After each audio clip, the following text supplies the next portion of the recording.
Welcome, dear friends, to a compelling story about a mother's unwavering love, betrayal, and the power of forgiveness. Enjoy the story. The morning sun cast a warm glow through the lace curtains of Mary Johnson's modest living room.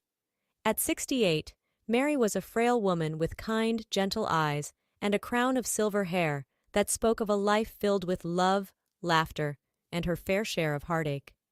She sat in her favorite armchair, delicately sipping tea from a chipped china cup, as her longtime neighbor and confidant, Nancy Smith, leaned in with a conspiratorial whisper.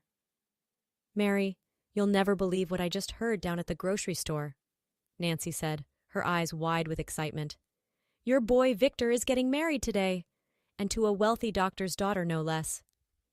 Mary felt the teacup slip from her trembling hands, clattering against the saucer. Her heart raced as she struggled to comprehend the news. "Married? My Victor?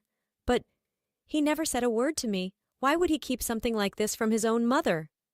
Nancy reached out, patting Mary's arm in a gesture of comfort, even as her face twisted with indignation. "It's a crying shame, Mary. After everything you sacrificed for that boy, for him to go and exclude you like this? Unbelievable!" Mary's gaze drifted to the faded photographs of Victor that adorned the walls, snapshots of a young man with a mischievous grin and eyes filled with promise. How had it come to this? Nancy's voice softened, tinged with concern. "Mary, honey, have you forgotten what you went through for him? What you endured?" As if on cue, Mary's mind began to drift, transported back to that fateful day 4 years ago when her world had come crashing down around her. 4 years earlier. The prison visiting room was a stark, colorless box, the air heavy with the weight of shattered dreams and broken promises. Mary sat rigidly in her chair, her hands clasped tightly in her lap, as she watched her son Victor shuffling towards her. He looked so different from the last time she'd seen him, his face etched with lines of guilt and worry. "Ma!" Victor choked out as he collapsed into the chair opposite her, his voice thick with tears. "I'm so sorry. I never meant for you to take the fall for what I did." Mary reached across the table, her weathered hands enveloping his trembling ones. She forced a smile, even as her heart ached with the injustice of it all. "Hush now, Victor. You listen to me. I did what any mother would do for her child. I couldn't bear the thought of you spending your best years locked away in this place." Victor shook his head, his eyes filled with anguish. "But Ma, it's not right. You shouldn't be in here. I'm the one who messed up, not you." Mary squeezed his hands, her gaze fierce with determination. "What's done is done, Victor. Now you listen to me. You're gonna make something of yourself, you hear? You're gonna stay out of trouble and build a good life. That's all I want for you." "I will, Ma," Victor promised, his voice trembling with emotion. "I swear I'll make you proud. I'll visit you every week, and I'll be here the day you walk out of those gates a free woman." But as the weeks bled into months, Victor's visits grew increasingly sporadic. He always had an excuse: work, transportation issues, some vague emergency that required his attention. During his last visit, he had shuffled into the room, his eyes darting nervously, his hands fidgeting in his lap. "Ma," he had mumbled, unable to meet her gaze. "I hate to ask, but I need some money, just a little, to tide me over until I can find a steady job. You know how hard it is out there." Mary had sighed, her heart heavy with a mixture of love and disappointment.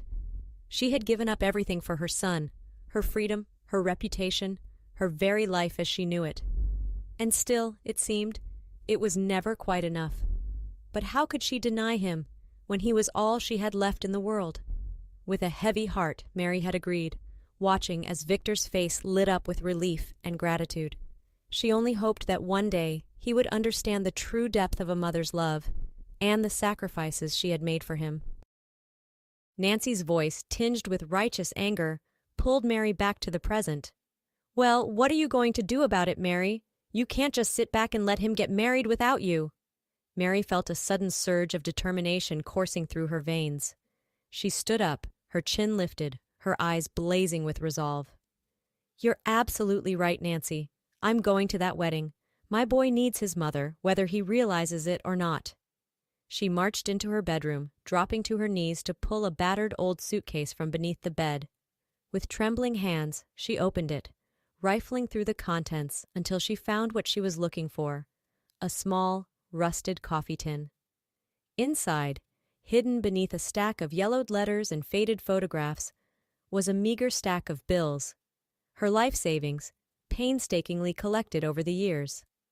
Mary counted out the money, her heart racing. It wasn't much, but it would have to suffice.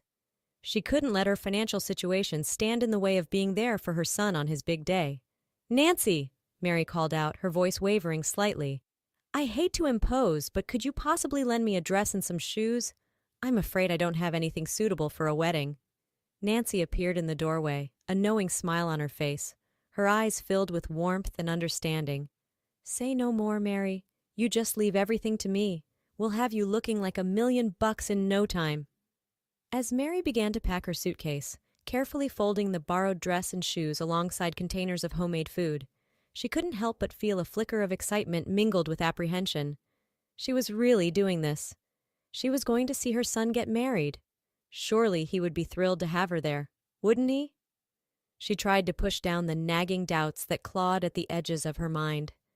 Everything was going to be perfect. It had to be. The restaurant was a whirlwind of activity as Mary stepped through the doors, her arms laden with bags, her heart pounding in her chest. She felt out of place amidst the opulent decor and the throngs of well-dressed guests, but she held her head high, determined to make the best of the situation. A kind-eyed receptionist spotted Mary and hurried over, a warm smile on her face. "Welcome. You must be here for the Johnson-Thompson wedding, and you are—" "Mary Johnson," Mary replied, her voice trembling with a mixture of pride and nervousness. "I'm the groom's mother. I've come to surprise him." The receptionist's eyes widened in surprise, but she quickly recovered, her smile never faltering. "Of course, what a lovely surprise. Let me show you to the reception area. I'm sure your son will be thrilled to see you." As Mary entered the room, her eyes scanned the sea of unfamiliar faces, searching for the one person she longed to see. And there he was, her Victor, standing tall and handsome in a crisp tuxedo, his dark hair neatly combed, his face alight with happiness. Mary's heart swelled with a fierce, overwhelming love.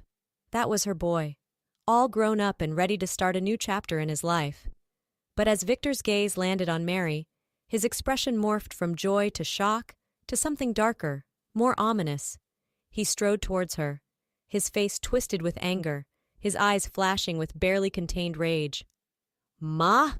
he hissed, his voice low and menacing as he grabbed her arm, pulling her roughly to the side. "What the hell are you doing here? Are you trying to ruin everything?"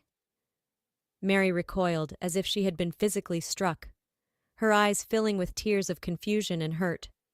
"But Victor, I'm your mother. I wanted to be here for you, to share in your special day." "My special day?" Victor snarled, his grip on her arm tightening painfully. "You mean the day I finally break free from your criminal past? The day I start a new life with a respectable family? One that doesn't come with the baggage of a convict mother?" Guests began to gather around them, whispering and staring, their faces etched with a mixture of curiosity and disgust. Victor's voice rose to a shout, echoing through the room like a thunderclap. "I don't want you here, Ma. Your kind doesn't belong in my world anymore. Can't you see that? You're just an embarrassment, a stain on my reputation that I've worked so hard to overcome. Just go before you ruin everything." Just as Mary felt her knees buckle beneath her vision blurring with unshed tears, a strong, steady hand gripped her elbow, keeping her upright. She looked up into the concerned, caring face of Dr. Michael Thompson, the prison physician who had been her sole source of comfort and friendship during those dark, lonely years behind bars. "Enough!" Dr. Thompson's voice boomed through the room, commanding the attention of every guest. He strode purposefully to the microphone, his eyes blazing with righteous indignation. "Ladies and gentlemen," he began, his tone measured but firm.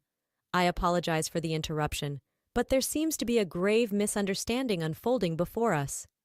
He placed a gentle hand on Mary's shoulder, a gesture of support and solidarity. This woman standing beside me, Mary Johnson, is not some common criminal to be shunned and disgraced. No, she is a hero, in every sense of the word. A murmur rippled through the crowd, faces etched with confusion and curiosity. Dr. Thompson pressed on, his voice growing stronger, more impassioned with every word. 4 years ago, Mary made the ultimate sacrifice for her son Victor.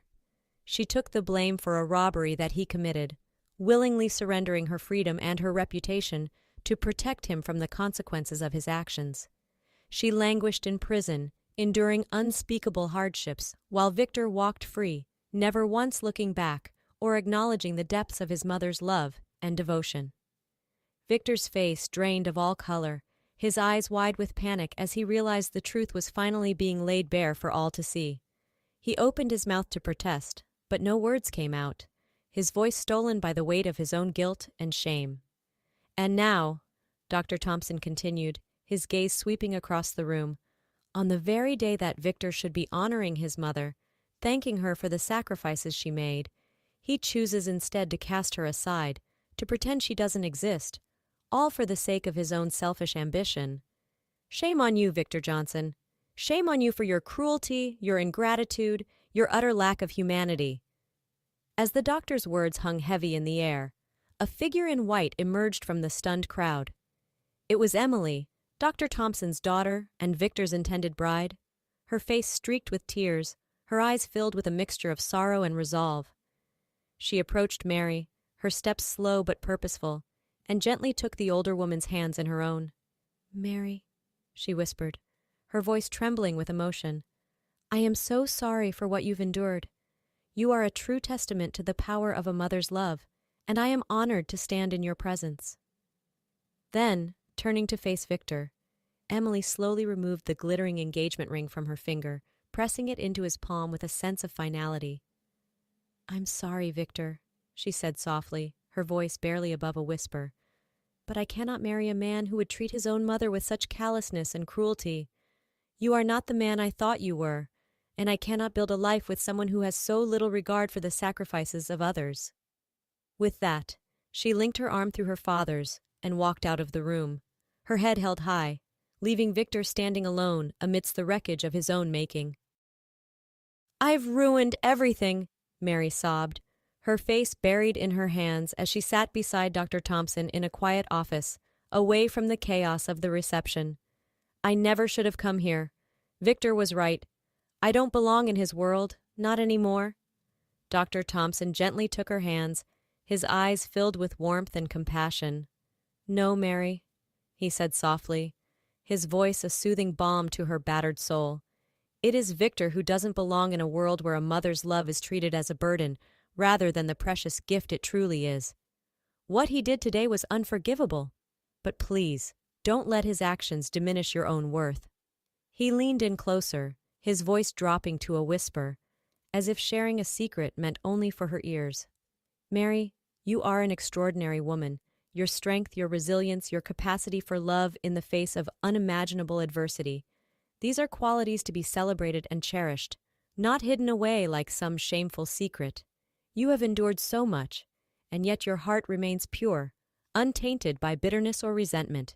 That, my dear, is a rare and beautiful thing indeed."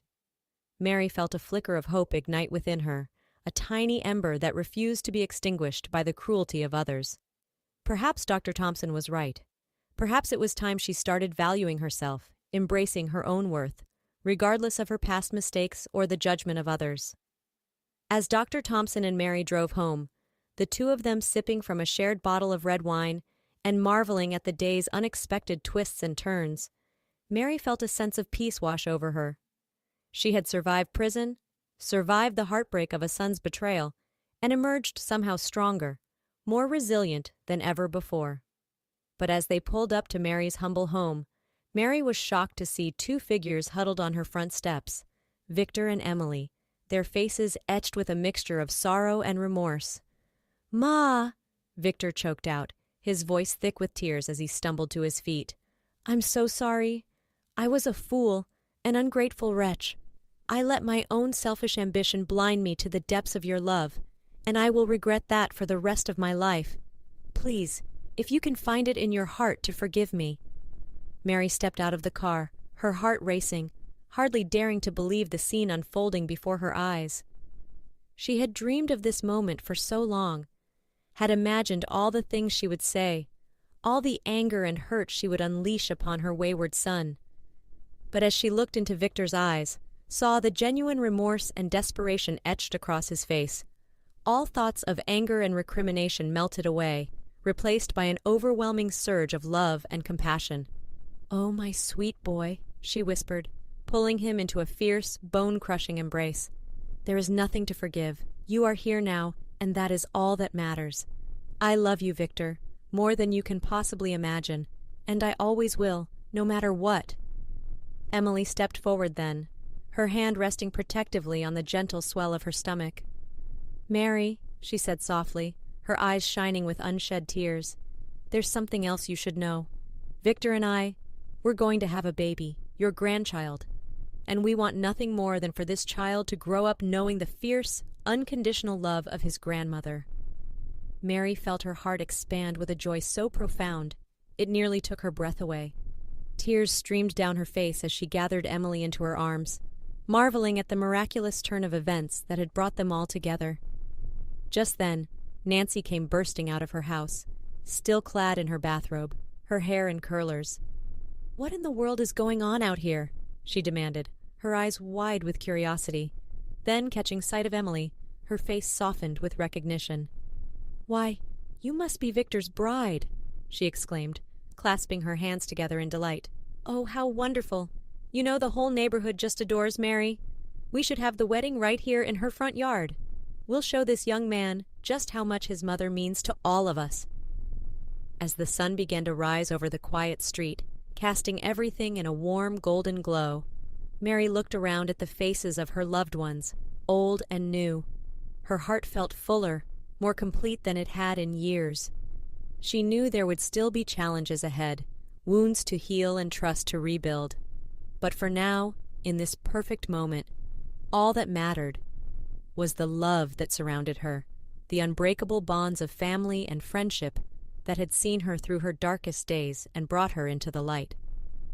Mary closed her eyes, breathing in the sweet morning air, and sent up a silent prayer of thanks. She had been through hell and back, had endured more than any mother should ever have to face. But in the end, love had triumphed. And really, when all was said and done, what more could any mother ask for?